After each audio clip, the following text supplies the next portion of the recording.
Hey, what's up, guys? I figure I'd give you a little bike update here. So for the most part, the bike has kind of gotten better, more comfortable. I added a few parts. First thing, I try to put the grip tape back on. This is old grip tape. It's probably like solid 6 years old, 7 years old, not even joking. But it came off, and I didn't ride this bike much over the past few years because of school. So it didn't do too much, so I reused it, and I just kind of maybe put a little bit of moisturizer on it just to kind of soften it up. And I was thinking that this red duct tape would be nice as an accent piece, because I do have some anodized red back here, but honestly it just kind of looks terrible. It looks like a clown. So I went out and got some black electrical tape, and that's what we'll do. But for the new parts, so we have a new stem here, and so this is just a threaded stem. It goes into a 22.2, so old style road bike headset.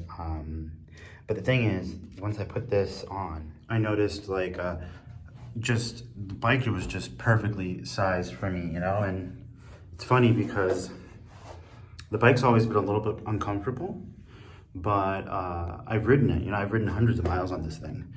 And so like for a bike I've had it for a long time, to all of a sudden just change its geometry. My hands used to kind of reach down here. So my old hand position would be like this low. And it just raised it all the way up here. And it's just been beautiful. And then another big modification, don't mind the seat is in transition, is a suspension seat post. And so there's like actually a bolt underneath here going into the post that adjusts the suspension. But whenever I was taking a hard hit, because it's like potholes, I would have to stand on the pedals because I knew that this frame would take a big hit if I was sitting on the seat. And so now the frame's taking less big hits. So now I'm gonna kind of redo all the brake housings. So I have some new blue brake housings. Let's see what they're called. So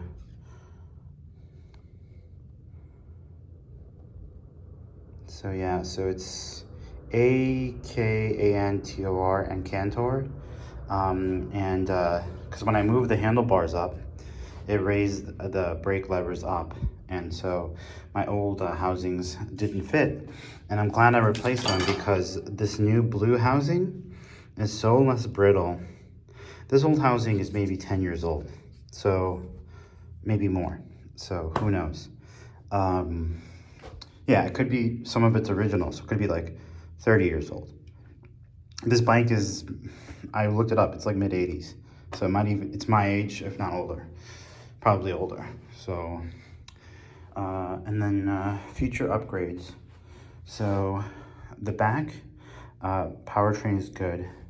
This bottom bracket, I've never serviced it, so it's been more than 10 years since the service.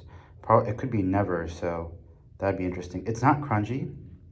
This rear brake will eventually get replaced with an Ultegra or something as good. And then, man, I love how the new style headset looks opposed to just the one bolt. And the big thing with me is that I put my weight forward. So if this somehow rotates like that, I'm gonna go straight into this. So the old one bolt style was just freaking me out because that one bolt, like for some reason, like strips or breaks, I could be dead. So that was a big reason I upgraded the tube. This is supposed to be for mountain bikes, but it does look good. I'm not even gonna lie. I think it looks good. It looks dainty going into this smaller steer head, but whatever. And then so the last thing I'll probably replace is the headset. So these will get replaced, but there's no play in the fork at all. It's like it's brand new, so I'm not too worried. It's just kind of maybe an eyesore, and I want to replace this thing. This is where they used to put the reflectives. So yeah, let me show you the the finished picture once I get done. I finished up the brake job, and man, that was always tough to do new cables and whatever you need to do to get the brake cables to fit properly, and all the geometry has changed recently, so I couldn't go off the old measurements, and I wanted to do it better than it was before. Just everything is solid and everything is permanent, and I don't have to redo a lot of different things. So let me show you. This like end bar brakes. This side's actually carbon fiber. This is so sweet. So they're in here, and this is the first time they don't swivel, they don't move. I calibrated this perfectly. All the tape is down, all the red is gone except for this sliver here, which is holding part of the tape together, ripped over there. So, and then yeah, so the cables are all hidden through this bar here, and they pop out underneath and through like a hole with the bar. Just smooth that out.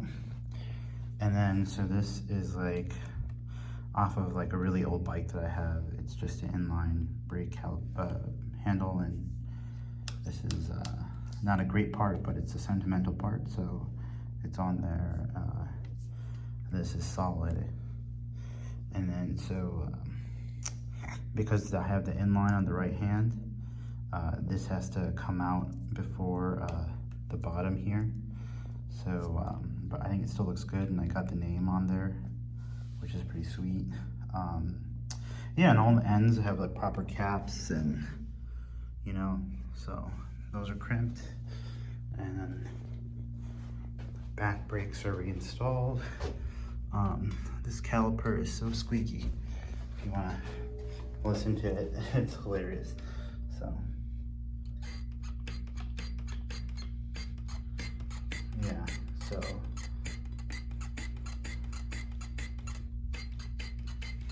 so that's like a really funny thing. And then so yeah, so the next part that comes in is the pedals. Look at these, they're terrible, and they don't even rotate. And the reason I didn't replace them earlier is because this bolt is totally seized. So I put some PP Blaster on it, and we'll see how it comes out. If it does come out, if I have to take it to a shop, I will, but hopefully not. Those pedals are gonna be sweet.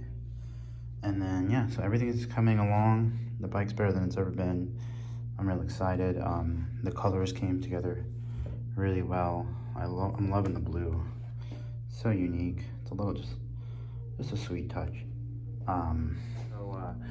Keep it posted. I'll show you guys the progress of the bike.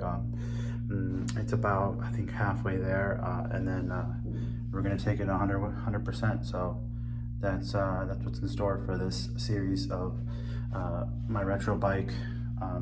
I think it's cool that I found out it's like an 80s bike and not a 90s bike, and it's just that much older, and steel is just so strong and badass that it could stand the test of time forever, basically. So hell yeah.